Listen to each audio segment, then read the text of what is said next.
Hello नमस्कार विद्यार्थी मित्रांनो, ट्रान्सफॉर्मरवरती हा आपला सेकंड एमसीक्यू सेशन आहे. या सेशनमध्ये आपण अगेन ट्रान्सफॉर्मरवरती महत्त्वाच्या क्वेश्चनचं डिस्कशन करणार आहोत. फर्स्ट क्वेश्चन आहे आपल्या स्क्रीन समोर. 10 kVA 500 by 100 volt transformer has a resistance of primary is 0.3 ohm. The equivalent resistance of a transformer referred to the secondary is. अच्छा, या ठिकाणी ट्रान्सफॉर्मरच्या रेझिस्टन्सच्या रेफरिंग बद्दल हा ठिकाणी क्वेश्चन विचारलेला आहे.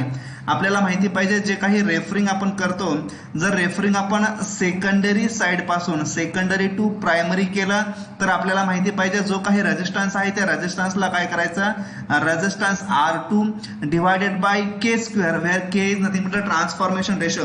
हे कुठून सेकंडरी पासून प्रायमरी साइडला घेतलं तर अगेन जर आपण प्रायमरी साइड पासून जर सेकंडरी साइडला आपल्याला जायचं असेल तर या केसमध्ये जो काही प्रायमरीचा रेझिस्टन्स आहे तो resistance R1 into K square हा या ठिकाणी फॉर्म्युला असतो आपल्याकडे, जो की आपल्याला या ठिकाणी माहिती पाहिजे. मग या ठिकाणी जे काही आपल्याला विचारलेलं आहे ते काय विचारलेलं बघा, equivalent resistance refer to the secondary साइडला विचारलेला आहे. म्हणजे आपल्याला या ठिकाणी जो काही R1 डॅश आहे तो R1 dash is equal to R1 times of K square, म्हणजे जो काही प्रायमरीचा रेझिस्टन्स आहे तो प्रायमरीचा रेझिस्टन्स रेफर टू सेकंडरीला विचारलेला आहे. या ठिकाणी आपल्याला जर अशा पद्धतीचा प्रॉब्लेम असेल तर आता R1 डॅश आपल्याला कॅल्क्युलेट करायचा आहे. हा R1 डॅश काय आहे बघा, प्रायमरीचा resistance refer to the secondary. Therefore R1 dash is equal to R1 या ठिकाणी दिलेला आहे का, दिलेला आहे 0.3 इंटू K ची व्हॅल्यू काय असेल बघा, या ठिकाणी जो काही K असतो तो K is nothing but transformation ratio that is equal to ट्रान्सफॉर्मरची LV डिवायडेड बाय ट्रान्सफॉर्मरची HV which is equal to काय बघा, या केसमध्ये LV आणि HV. लो व्होल्टेज वाइंडिंग किती आहे 100 व्होल्ट, हाय व्होल्टेज किती आहे 500. म्हणजे हा जो काय रेशो आहे तो रेशो किती येतोय बघा 1/5. म्हणजे याला काय करा 1/5 चा होल स्क्वेअर करा. जर याचा आपण सिम्प्लिफिकेशन केलं तर काय येईल बघा, आन्सर आपल्याकडे येईल 0.012 ओहम. हे आपल्याकडे काय असेल बघा, या क्वेश्चनचं करेक्ट आन्सर असेल. जो की आपण रेझिस्टन्स हा प्रायमरी साइड पासून सेकंडरी साइडला ट्रान्सफर केला. हाच रेझिस्टन्स जर सपोज या ठिकाणी सेकंडरी साइडचा दिला असता आणि आपल्याला जर प्रायमरी साइडला रेफर्ड केलेला या ठिकाणी रेझिस्टन्स विचारला असता तर या केसमध्ये काय केलं असतं बघा, जो काही हा सेकंडरीचा रेझिस्टन्स आहे म्हणून याला आपण R2 असं म्हटलं असतं. ज्यावेळेस याला आपण प्रायमरीला ट्रान्सफर करूया त्यावेळेस R2 dash is equal to R2 divided by K square. म्हणजे जेव्हा आपल्याला प्रायमरी साइड सेकंडरी साइड पासून प्रायमरी साइड कडे येत असतं त्यावेळेस डिवाइड बाय K स्क्वेअर करा.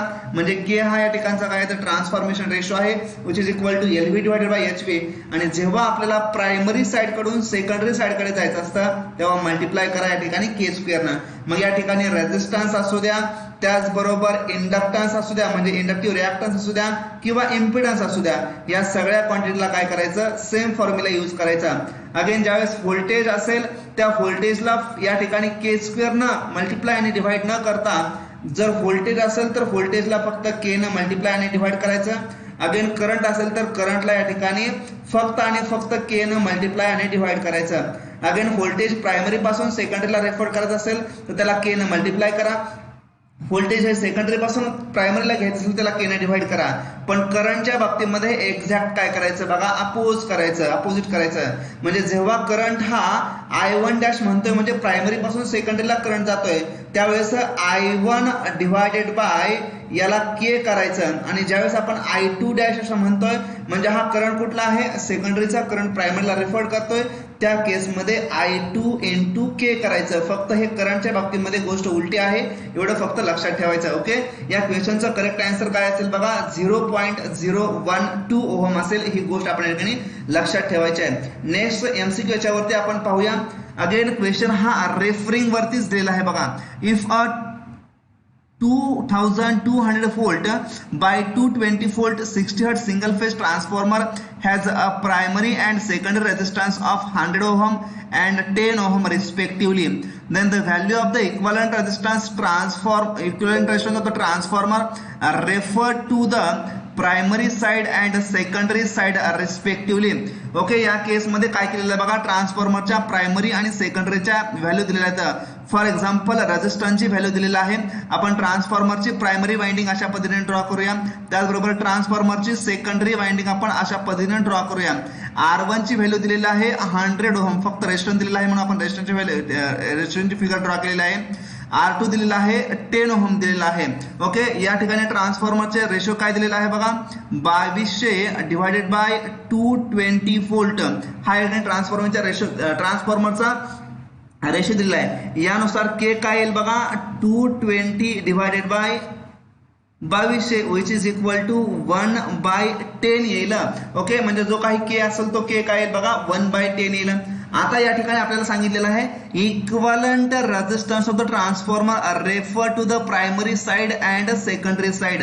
म्हणजे पहिल्यांदा आपल्याला प्रायमरी साइडला रेफर करावं लागेल, जो की या ठिकाणचा 10 ओहम आहे. म्हणजे प्रायमरी साइडला आपण ज्यावेळेस रेफर करूया त्यावेळेस हा प्रायमरीचा रेझिस्टन्स 100 ओहम, त्यानंतर हा सेकंडरीचा रेझिस्टन्स त्याला आपण R2 डॅश म्हणणार आहोत. याची व्हॅल्यू काय येईल आणि हे जे काही इक्वलंट सर्किट आहे ते इक्वलंट सर्किट असं येईल विथ रिस्पेक्ट टू प्रायमरी. मग या केसमध्ये याच्या व्हॅल्यू काय असतील बघा, R01 म्हणजे जे काही सर्किट आहे सर्किट प्रायमरीला रेफर केलेलं आहे which is equal to R1 plus R2 चा डॅश. मग R2 चा डॅश आपल्याला सेकंडरी साइड पासून प्रायमरी साइडला रेफर केलेली व्हॅल्यू कॅल्क्युलेट करायची आहे. मग R2 डॅश या केसमध्ये काय असेल बघा, R2 चा dash is equal to R2 divided by के चा स्क्वेअर. ही व्हॅल्यू आपल्याकडे या ठिकाणी येईल. मग आपल्याकडे के तर या ठिकाणी आहे, मग R2 ची व्हॅल्यू या केसमध्ये काय असेल बघा, R2 dash is equal to R2 ची व्हॅल्यू आहे 10 ओहम डिवायडेड बाय के ची व्हॅल्यू काय 1/10 चा whole square. Okay, 10 divided by 1/10 चा होल स्क्वेअर. ह्याची सिम्प्लिफिकेशन केलं तर आपल्याकडे आन्सर काय येईल बघा, 10 डिवायडेड बाय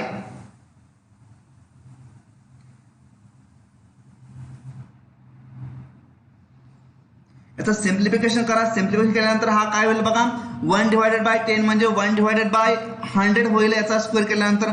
जर याला आपण नेक्स्ट पेजवरती घेऊया, R2 dash is equal to 10 divided by 1 divided by 100 ही क्वांटिटी येईल which is equal to 10 divided by 1 into 100 जर या ठिकाणी केलं तर या ठिकाणी काय येईल बघा, 1000 ओहम हा काय येईल बघा, R2 डॅश येईल. आता R2 डॅश एवढा आला, resistance refer to the primary R01 is equal to R1 plus R2 dash.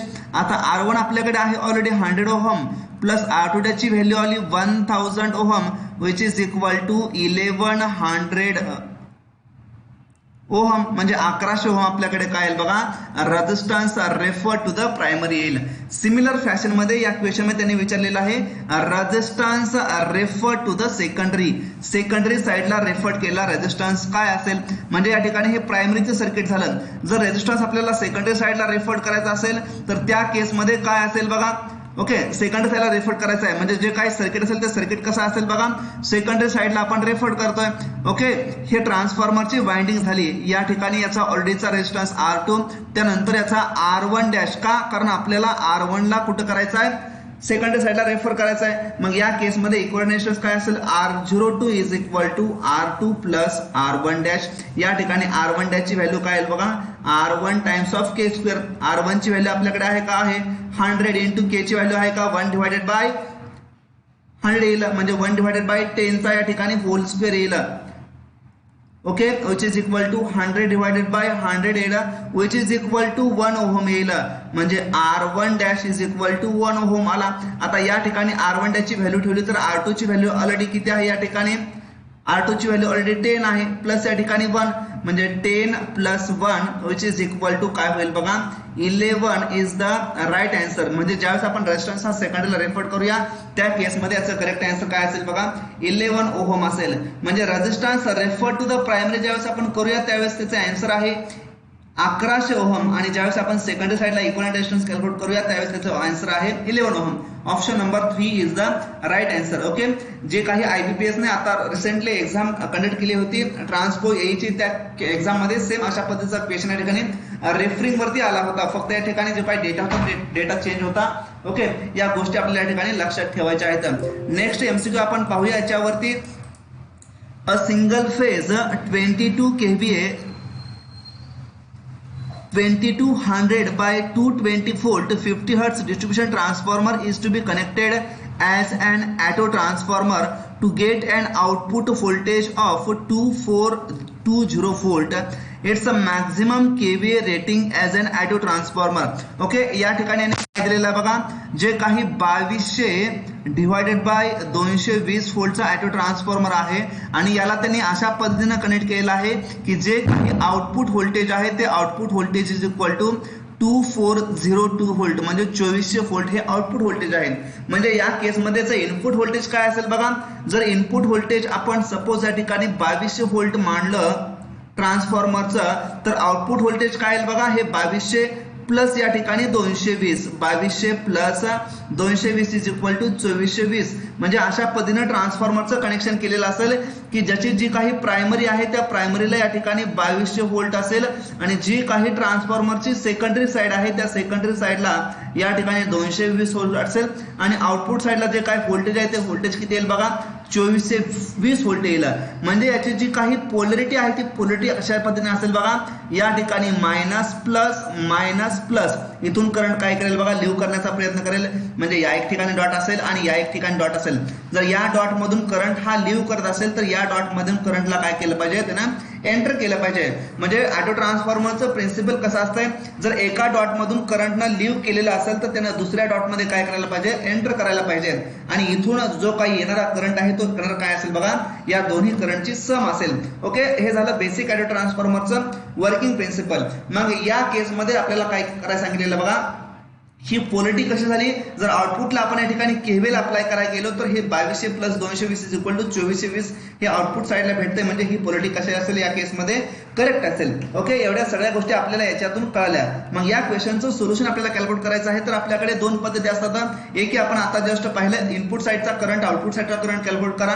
एक साइड मधून करंट जर एंटर करत असेल तर दुसऱ्या साइड मधून करंट काय करायला, लिव्ह करायला पाहिजे. पण याचा सिंपल आणि सोप्या भाषेमध्ये जर आन्सर आपल्याला काढायचं असेल, ज्यावेळेस एक्झाम्पल मध्ये आपल्याला ऍडिटिव्ह पोलॅरिटी दिलेली असते आणि आपल्याला केव्हीए ऑफ ऑटो ट्रान्सफॉर्मर आपल्याला ज्यावेळेस विचारलेलं असतं, KVA of auto is equal to simple formula use करायचा, A of 2 winding transformer plus 1 into KVA of 2 winding transformer.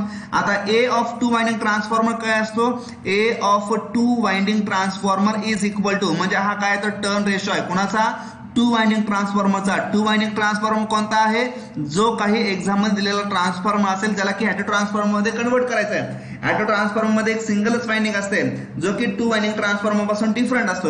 मग ए ऑफ 2 वाइंडिंग ट्रान्सफॉर्मर म्हणतात turn ratio of the 2 winding transformer, तो काय असतो, HV डिवाइडेड बाय LV. पण कोणाची, हा असतो 2 वाइंडिंग ट्रान्सफॉर्मरचे, विच इज इक्वल टू, याची HV काय आहे तर याची HV आहे 2200 व्होल्ट, LV किती आहे 220 व्होल्ट.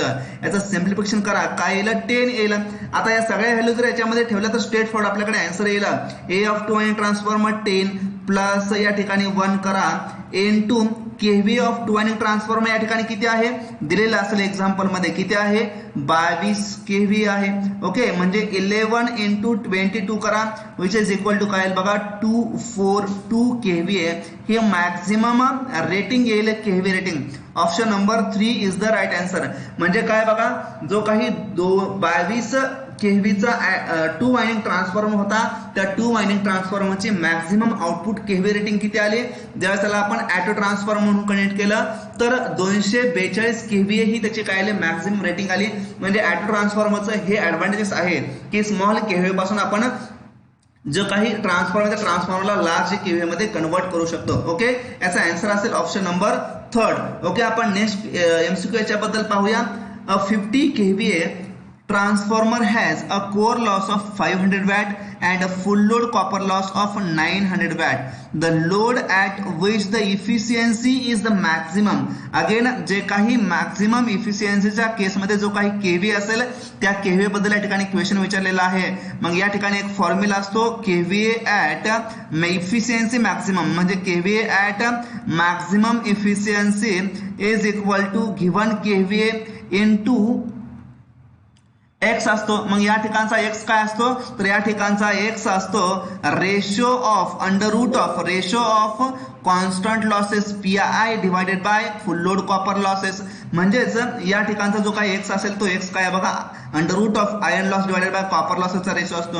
मग गिव्हन केव्ही किती आहे 50 आहे इनटू आयर्न लॉस किती दिलेला आहे तर या केसमध्ये तर आयर्न लॉस हे दिलेला आहे तर 500 डिवाइडेड बाय कॉपर लॉस किती दिलेला आहे तर 900.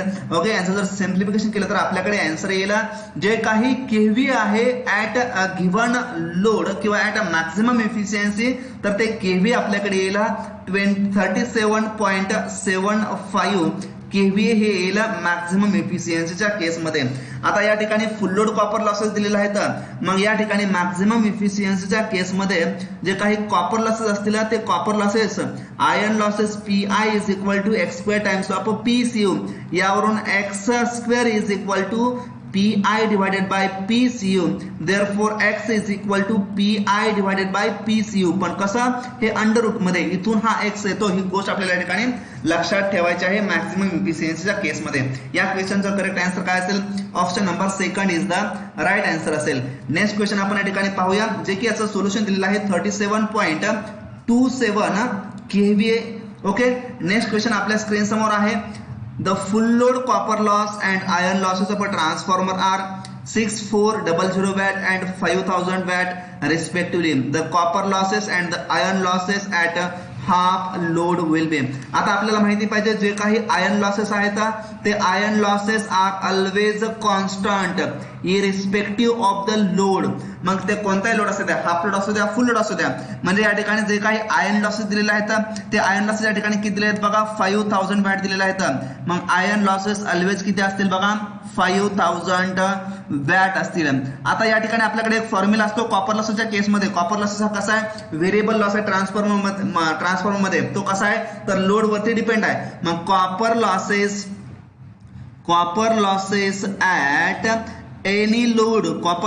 At any load is equal to काय असतो जो काही लोड आहे त्या लोडचा square into copper losses at full load.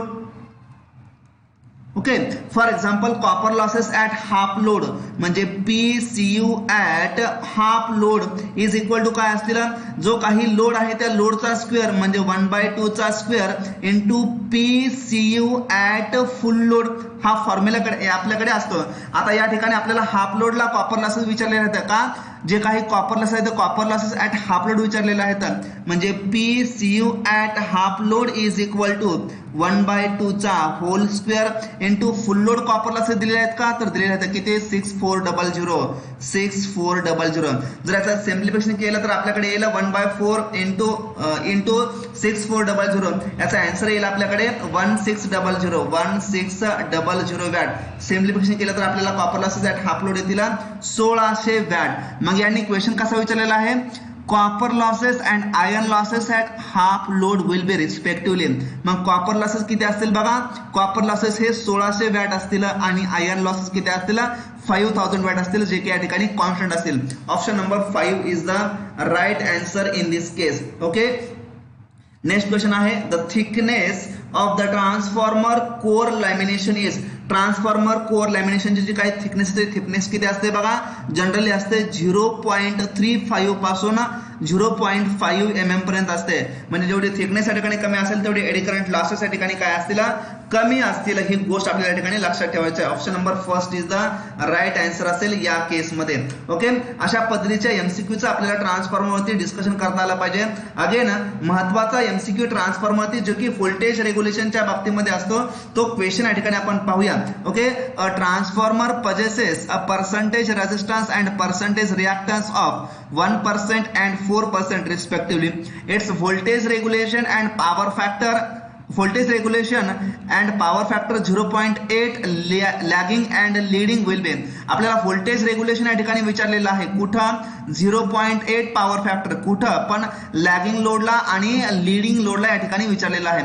आता पर्सेंटेज रेजिस्टन्स आणि पर्सेंटेज रिॲक्टन्स या ठिकाणी व्हॅल्यू दिलेला आहे. व्होल्टेज रेग्युलेशनचा आपल्याकडे एक फॉर्म्युला असतो percentage voltage regulation is equal to percentage R cos phi plus minus percentage X sine phi. आता पर्सेंटेज आर म्हणजे पर्सेंटेज मध्ये दिलेला रेजिस्टन्स असेल, एक्स म्हणजे पर्सेंटेज मधला रिएक्टन्स आहे, हा कॉस फाय म्हणजे पॉवर फॅक्टर आहे. अगेन जो काही पॉवर फॅक्टर तो पॉवर फॅक्टर दिलेला आहे 0.8, म्हणजे जो काही कॉस ऑफ फाय आहे तो कॉस ऑफ फाय या ठिकाणी 0.8 दिलेला आहे. यानुसार आपल्याला फायची व्हॅल्यू कॅल्क्युलेट करता येईल. cos inverse of 0.8 which is approximately equal to 36.86 येईल.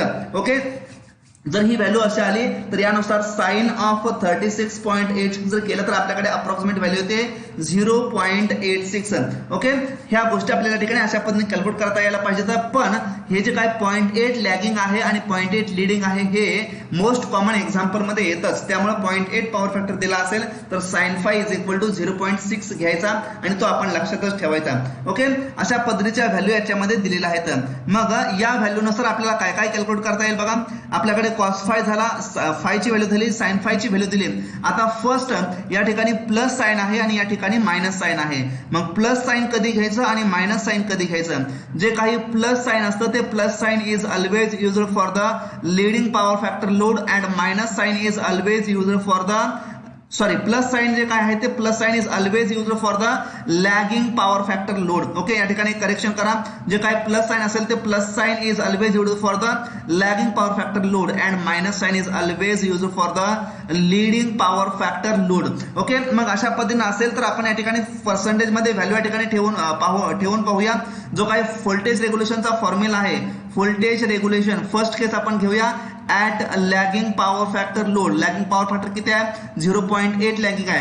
Voltage regulation is equal to percentage R ची व्हॅल्यू किती आहे 1% इंटू कॉस फाय ची व्हॅल्यू किती आहे 0.8 प्लस जो काही पर्सेंटेज एक्स आहे तो पर्सेंटेज एक्स किती आहे 4% इंटू साइन फाय ची व्हॅल्यू किती आहे 0.6 म्हणजे 0.8 plus 4 into 0.6 is equal to 2.4 which is equal to 3.2% काय झालं बघा व्होल्टेज रेग्युलेशन झालं. कुठं ऍट लॅगिंग पॉवर फॅक्टर. का? कारण या ठिकाणी मी जे काही साइन आहे ते साइन किती घेतलं बघा प्लस साइन घेतलं. सेकंड केस काय आहे बघा. सेकंड केसला आपल्याला व्होल्टेज रेग्युलेशन विचारलेलं आहे कुठं तर लीडिंग पॉवर फॅक्टरच्या केसमध्ये. Okay, leading power factor. तो लीडिंग पॉवर फॅक्टर किती आहे अगेन 0.8 पॉवर फॅक्टर लीडिंग आहे. फक्त या ठिकाणी साइन जे काय ते साइन मायनस असेल. Again voltage regulation at leading power factor is equal to 1 into 0.8 फक्त या ठिकाणी साइन हे मायनस येईल इंटू 4 मायनस 4 इंटू 0.6 करा म्हणजे या ठिकाणी 0.8 मायनस 2.4 करा. आन्सर काय येईल बघा मायनस ऑफ 1.6% येईल. जे की व्होल्टेज रेग्युलेशन आहे कुठं ऍट लीडिंग पॉवर फॅक्टर. मग आपल्याला एक्झाम मध्ये काय विचारलेलं होतं. एक्झाम मध्ये विचारलं होतं percentage regulation at power factor 0.8 lagging and power factor 8 leading. Option काय असेल बघा सेकंड ऑप्शन बघा. फर्स्ट केस आहे जो काही आहे लॅगिंग पॉवर फॅक्टरला पॉझिटिव्ह रेग्युलेशन आलेलं आहे 3.2 आणि जे काही लीडिंग पॉवर फॅक्टर आहे त्या लीडिंग पॉवर फॅक्टरच्या केसमध्ये रेग्युलेशन किती आलेलं बघा निगेटिव्ह रेग्युलेशन आलेलं आहे जे की मायनस ऑफ 1.6 या ठिकाणी दिसतंय.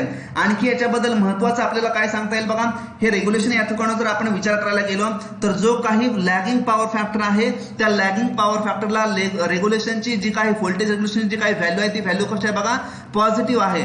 पण लीडिंग पॉवर फॅक्टरच्या केसमध्ये व्होल्टेज रेग्युलेशन कसं आलेलं आहे निगेटिव्ह आलेलं आहे. म्हणजे व्होल्टेज रेग्युलेशन जे काही असेल याच्यावर इम्पॉर्टंट काय आहे बघा. जे काही व्होल्टेज रेग्युलेशन आहे ते voltage regulation is always okay. याच्यामधून महत्वाचं काय आहे voltage regulation is always positive. कुणासाठी असेल always positive for lagging power factor. Lagging power factor असेल तर व्होल्टेज रेग्युलेशन कसं असेल ऑलवेज पॉझिटिव्ह असेल. पण व्होल्टेज रेग्युलेशन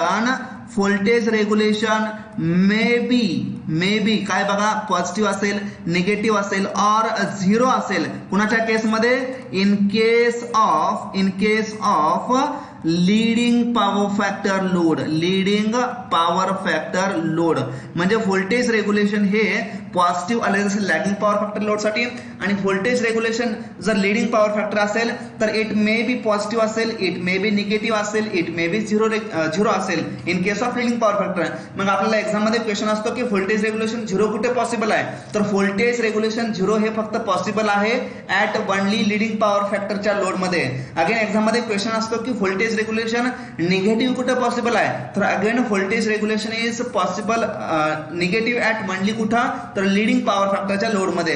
अगेन एक्झाम मध्ये क्वेश्चन असेल तर voltage regulation positive is possible at which load, मग ते व्होल्टेज रेग्युलेशन पॉझिटिव्ह कुठं कुठं आहे, तर लॅगिंग पॉवर फॅक्टरला पण पॉझिटिव्ह आहे आणि लीडिंग पॉवर फॅक्टरच्या सम व्हॅल्यूसाठी पण रेग्युलेशन या ठिकाणी पॉझिटिव्ह आहे. म्हणजे लॅगिंग पॉवर फॅक्टर असेल तर व्होल्टेज रेग्युलेशन हे ऑलवेज पॉझिटिव्ह असेलच, पण लीडिंग पॉवर फॅक्टरच्या काही व्हॅल्यूसाठी सुद्धा रेग्युलेशन हे पॉझिटिव्ह असेल. ओके, या गोष्टी आपण या ठिकाणी लक्षात ठेवायच्या आहेत. अगेन जे काही ट्रान्सफॉर्मर आहे त्या ट्रान्सफॉर्मरवरती आपण काही क्वेश्चनचं इम्पॉर्टंट क्वेश्चनचं डिस्कशन केलेलं आहे, त्या गोष्टी आपण या ठिकाणी लक्षात ठेवायच्या आहेत. सेशन जर आवडला असेल तर सेशनला या ठिकाणी नक्की लाईक करा आणि आमच्या चॅनलला सबस्क्राईब करा. ओके, आपण या ठिकाणी थांबूया. Thank you very much.